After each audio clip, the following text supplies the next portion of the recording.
All right, welcome back to another edition of Hoop Scoop with the coach Doug Biega, sponsored by Beaver County Auto and our good friend PJ Latsko. PJ, we appreciate your support. Doug, last night, we're going to evaluate last night's Duquesne game. They lost by 6. We'll get into what everyone's talking about on the second half of this, and that's Coach Dambrot and the technical foul and the refs and all that. But let's go talk on the court first. You were at the PPG Center last night. It was sort of a game of two halves. First half, Duquesne played pretty well. Second half, played really bad, thus the loss. But let's get into the first half. What did you see in the first half that stood out to you and impressed you? Okay, well, I don't think they played pretty bad in the second half. I think they shot pretty bad, but I think they played pretty well last night, all things considered. The first half, what I saw, walking out for warm-ups, and I talked to members of both staffs because I'm familiar with both staffs, I was very much impressed by the physical presence of the Penn State players. They look like grown men. Their muscles were everywhere. And you look down at the other end and you see Duquesne, and you could tell that they're a freshman, sophomore-laden team. So I was real curious to see how how Duquesne would answer Penn State's physicality. And what they did, which was a great maneuver by Coach Dambrot, was they pressed them. They pressed them all 40 minutes last night. And they turned Penn State over. Penn State struggled a great deal with Duquesne's pressure. 12 turnovers in the first half alone. And it was almost like, let's see what's going to win, their physicality or our quickness. And Duquesne's quickness bothered Penn State. And it wasn't by accident that Penn State incurred some foul trouble in that first half either. I think Duquesne's quickness bothered them on the defensive end as well as the offensive end. And they were caught grabbing some guys.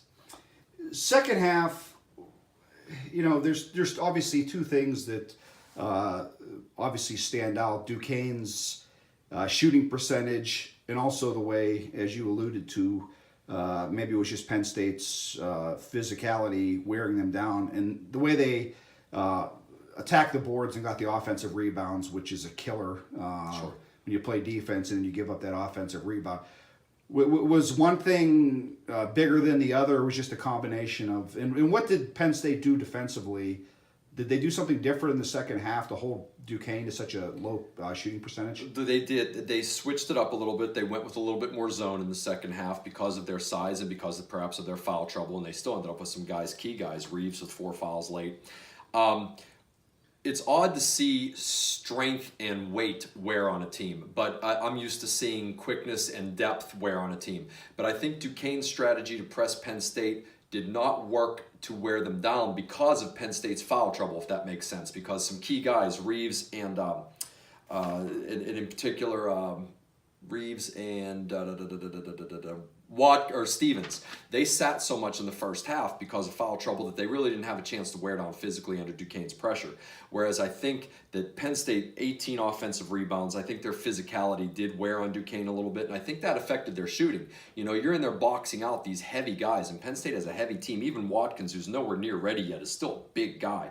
You're fighting those guys inside. I think it does affect your shooting. It affects your arms. It affects the way you shoot the ball. However, from the foul line, Duquesne was 29 from 32 from the foul line, so that kind of offset the 20% shooting from the field. Shooting that high, 91% from the foul line, helped keep them in the game.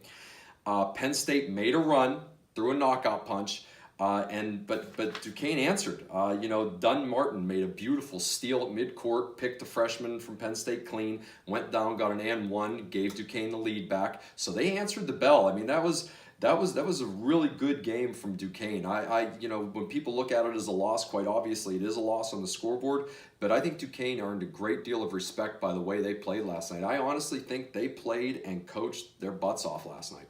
When you get a rebounder like that, at least on the offensive end, is that just?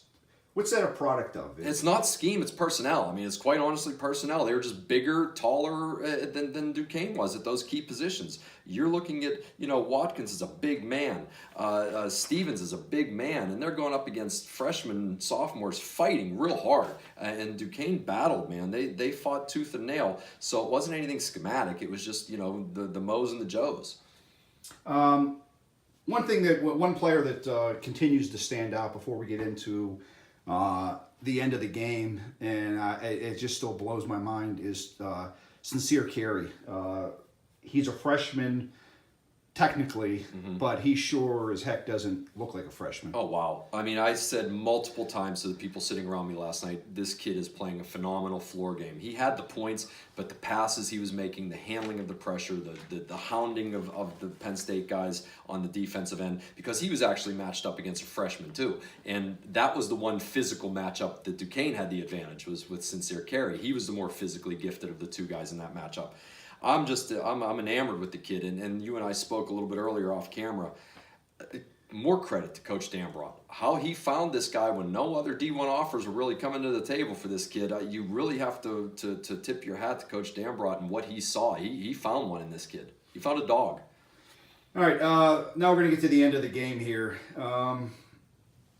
It's what everyone's talking about.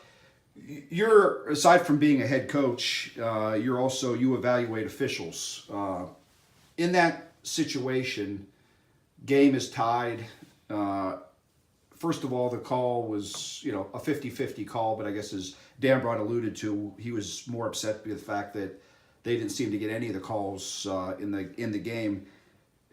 The technical foul that the refs threw on him, I guess it was for Dambrot leaving the coaching box.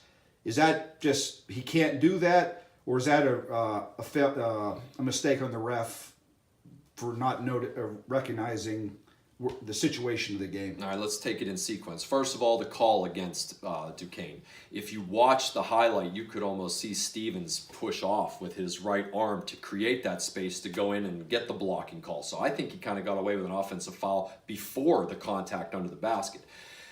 That was a 50-50 call. You're going to get some, you're not going to get some. Obviously, coach was a little bit frustrated that he seemed to think that most of them were going against Duquesne that game. He was well within his rights to fuss at that call. There's not a coach alive from third grade all the way up to the NBA that wouldn't have fussed at that call. When you are an official in that position and you watch how hard those two teams have battled, I believe there were 13 or 14 lead changes in the second half alone. You watch two teams fight that hard, you do not blow that whistle. You swallow that whistle. He wasn't showing him up. He didn't really overreact that badly until he got hit with the tee. And I agree with him. He snapped once he got the first tee, because he should not, you don't give a tee in that situation. And then he lost his mind, which many of us would. But you're sitting there and you're watching it happen, and you can almost kind of see it happen after the first tee. You knew he was going to end up, because he just lost it. You knew he was going to end up. But I put 99% of that onus on the official. You have to know the situation in the game. That's what you're there to do. You're not there to decide the game. You're there to mediate the game.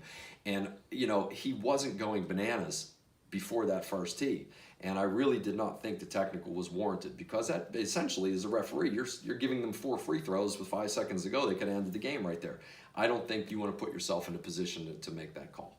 Now, obviously the second half is when what made a lot of the highlights. He showed some good vertical there with his... He got up, yeah. And I'll tell you, showed some strength for a little guy. I mean, it took a couple guys to hold him in place. Bigger guys, Coach Thomas. Big guys, yeah. On a more serious note, a lot of the players after the game commented on that, showed that Coach had our back and he wasn't going to let anyone disrespect us, and they turned it into a positive. Although they lost, they loved what they saw from their coach. Is that the message he's trying to send in that situation? Yeah, absolutely. And the identity he has brought is such a blue-collar mentality that when those kids see someone who is asking them to fight for one another for the full 40 minutes, fighting for them in addition to the players, I think that goes a long way. And it was a good situation to do that, because they see, that first technical was not warranted, in my opinion, and I'm sure in their opinions. So they weren't upset with him for costing them the game. And then the second technical where he lost it, they saw that as more of him having their back. So he in my eyes, he didn't do anything wrong but win over his team. It was a bad situation. It was a bad ending to it was not aesthetically pleasing, but it was a very competitive game. I called it a rock fight last night. It was just two guys punching each other for 40 minutes. It was very entertaining for a not crisply played game. And it's a shame it had to end that way, but I think he gained some points with his players and with the Duquesne community. I heard nothing but support. All right, Doug, we appreciate it, and we'll see you again probably after the first of the year. Happy holidays to you and your family. Same to all of you guys.